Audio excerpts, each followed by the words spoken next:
Berjumpa kembali bersama saya Wong Gandeng Sakdonyo. Mohon untuk tidak menyebutkan nama dan identitas karena percakapan ini saya naikkan dalam konten YouTube. Bagaimana, Mbak? Oh nggih. Niki Mas Sandro nggih. Oh, siap. Wong Gandeng Sakdonyo, Mbak. Sandro Jabrik. Oh, aku sering dengerin kontennya sih, makanya aku pengen tanya gitu. Oke, terima kasih. Mas, aku pengen tanya, ini nggak ada masalah sih sebenarnya, cuman mau tanya, itu seandainya mau cuti ke Indo ya, seandainya pakai Singapore Airlines, itu kan transitnya di Singapura. Siap. Terus itu seandainya kan transitnya sekitar 3 jam apa 6 jam gitu kan, itu seandainya keluar dulu dari airport Singapura itu bisa nggak? Maksudnya bisa keluar masuk nggak gitu? Sebenarnya bisa, tapi waktunya terlalu mepet. Kalau 3-6 jam, takutnya sampean nggak kekejar. Oh gitu ya. Sebenarnya nggak ada masalah. Oh, soalnya kakaknya pengen ketemu gitu, paling nggak ketemu di bandaranya atau gimana gitu loh. Iya, nggak apa-apa. Ya kalau memang sampean mau keluar, itu nggak ada masalah. Menurut saya, sampean tunjukkan di border, sampean tunjukkan mau ketemu saudara, terus ini tiket saya, penerbangan lanjutan. Soalnya begini, Mbak. Singapura antara perjalanan sampean turun dari Hong Kong kemudian nyari tempat transitnya terus ke port yang sampean akan tuju, itu kalau sampean waktunya mepet-mepet nggak kekejar itu. Saran aku begini, kalau memang sampean mau memaksakan keluar, sampean cari dulu kira-kira penerbangan jadwal di 4 jam atau 3 jam atau 6 jam sebelum sampean berangkat itu sampean sudah tahu gate-nya. Sudah hafal tempatnya gate. Dari gate itu cari nanti yang exit imigrasi yang lebih dekat dari gate-nya. Oh, tambah ribet ya. Loh enggak, makanya enggak gini, sebentar. Sampean tak kasih tahu caranya kalau sampean mau maksa mau keluar, bisa dipahami enggak? Kalau selisih sampean itu sekitar 12 jam atau lebih dari 12 jam, itu sampean keluar tidak menjadi persoalan. Nah, masalahnya adalah sampean hafal enggak apa terminal Singapura? Singapura terminalnya ada 3, 1, 2, 3 gitu loh. Nah, kalau sampean hafal dan tahu alurnya lebih cepat, nggak ada masalah. Yang saya takutkan adalah waktu mepet, sampean maksa keluar, ya kan? Mepet, waktu keluar, sampean balik, bingung, panik, jam udah mulai, panik, malah tambah nggak ketemu. Ketika sampean nggak ketemu, nah tujuannya pulang, jadi persoalan, kan repot. 4-6 jam itu riskan, Mbak. 4-6 jam itu riskan sampean mau keluar. Tapi kalau 12 jam saya masih silahkan. Oh iya. Iya, jadi sekali lagi saya tidak melarang sampean silaturahim dan bertemu dengan saudaranya. Tapi dipahami kondisi dan keadaannya, jangan sampai aku seneng kalau sampean sudah tanya sebelum jalanin. Karena takutnya nanti alah ya wis tak budal dhewe. Soalnya kan ini rencana kan mau cuti lah, pas kebetulan itu transit di Singapura, kayak kakaknya di Singapura juga, kayak lama nggak pernah ketemu gitu. Terus dia bilang bisa kok Yun kamu keluar mau ketemu bentar di luar gitu, nanti masuk lagi gitu. Terus aku bilang sih Mbak tak tanya aku kesini gak keburu waktu, aku tiwas susah juga, makanya aku tanya yang ngerti soal ini gitu loh. Kan aku sering lihat kontennya Mbak Yuni, denger kontennya jenengan, jadi kan insya Allah ngerti juga gitu. Makanya sebelum aku bingung, ibu kan tanya dulu gimana nih gitu. Boleh. Kayak gini kan jadi boleh, sebenarnya menurut saya tidak ada masalah, tapi kuasai dulu kondisi dan keadaan. Gitu.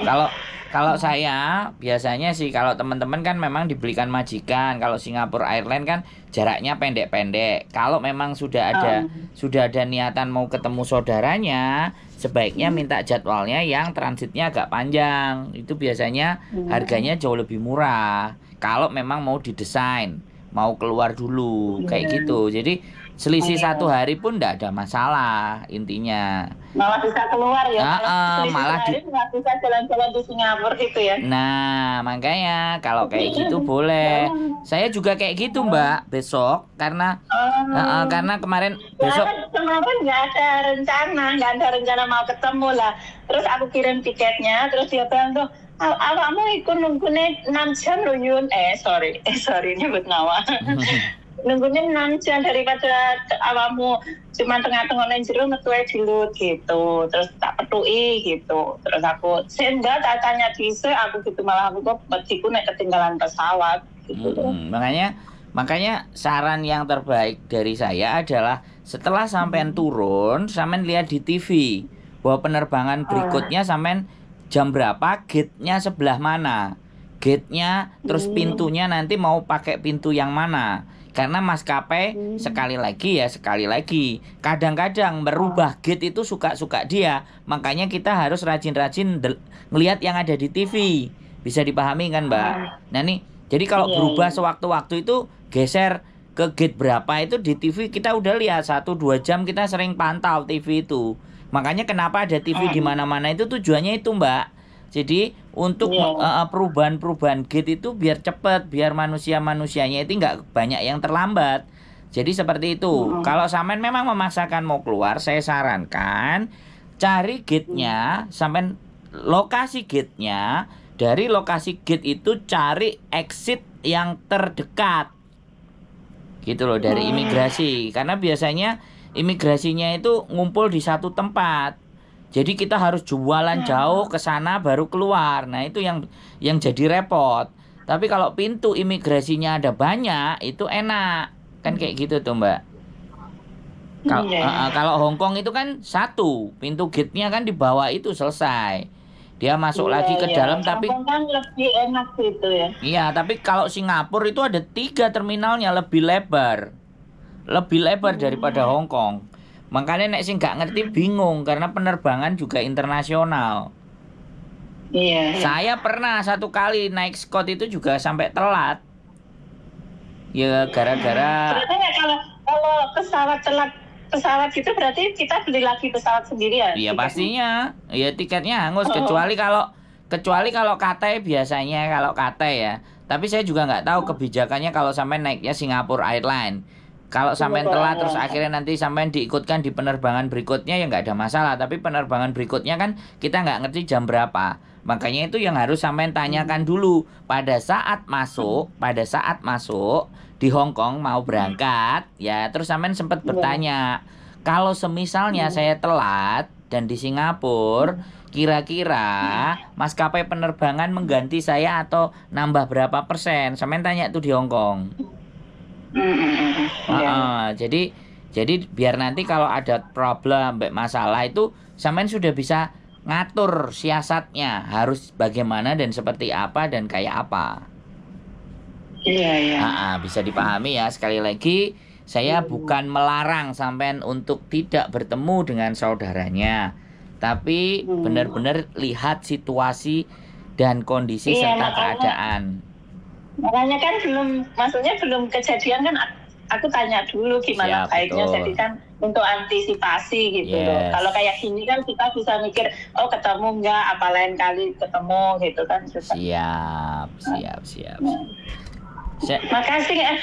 Iya sekarang cuti itu udah nggak ada aturan lagi ya, cuman paspor visa. Itu masih ada aplikasi bea cukai nggak? Aplikasi sampean daftar juga nggak ada masalah, nggak daftar juga terserah sampean. Menurut saya sih, kalau saya sih ya, karena daftar online itu udah gampang ya udah saya daftar online aja, cuman 5 menit daftar online. Ada linknya, kalau sampean nggak tahu linknya saya kirimin linknya, sampean tinggal isi. Jadi nggak usah dipermasalah dengan hal-hal yang sebenarnya nggak ada masalah gitu, paham kan? Teman-teman itu karena hebohnya duluan gitu, nggak mau nyari tahu gitu loh. Aku setiap konten jenengan apa Mbak Yuni ku mengikuti, jadi aku ngerti ini kasus apa gitu kan, kita sendiri juga harus belajar gitu. Betul, makanya sebelum melakukan kan telepon dulu ini salah satu memang dampak dari ketika sampai nonton terus ragu, terus memastikan, terus bertanya. Nah, itu aku seneng. Jadi biar nanti kejadian nggak kita ditelepon terus mari kejadian ya keker, aduh pusing. Lah ternyata itu banyak teman-teman yang bermasalah, maksudnya Iya, kayak gini, jadi kan betul. jadi kita juga belajar berantisipasi gitu. Betul. Siap kayak gitu, Mbak ya. Ada lagi yang Teman-teman ya, Mas Sandro. Oh, nggih, siap. Semoga perjalanannya baik-baik saja. Safe Iya, flight, amin. ketemu keluarga. Saya juga pulang kok nanti tanggal 23. Oh, saya 25. Nah, berarti duluan Cuma saya. seminggu tapi seminggu. Duluan saya nyampe nya Indonesia berarti. Oke. Iya. Siap. Mas Sandro. Nggih, derakan, Mbak. Matur sembah nuwun. Yuk, bye-bye. Oke teman-teman, nah ini yang saya seneng ya. Jadi diskusikan atau kita obrol dulu apa yang mau diambil keputusannya, dan kebetulan ini keangkat. Nah, sekali lagi terangkat. Kalau nggak diangkat, coba telepon. Jadi harapan kami itu teman-teman itu sebelum ibaratnya mau menjalankan sesuatu itu, kalau misalnya mau tanya-tanya dulu, mau diskusi dulu, mau sharing dulu kira-kira apa yang akan nanti diambil dan kendalanya apa, masalahnya bagaimana. Kalau mempercayai saya untuk diajak bicara ya oke, tapi ya pastinya saya akan masukkan ke dalam konten. Karena permasalahan, kalau kita menjadi orang yang pintar adalah kita itu belajar dari masalahnya orang. Ya sekali lagi, kalau kita pintar itu bukan belajar atas kesuksesan orang lain gitu loh, tapi salah satunya adalah kita belajar dari kesalahan agar kita tidak melakukan hal yang sama, atau setidaknya kita bisa mengantisipasi bagaimana kira-kira kalau permasalahan itu muncul dan ada dalam diri kita. Keep stay tune my YouTube channel and see you next video. Bye bye.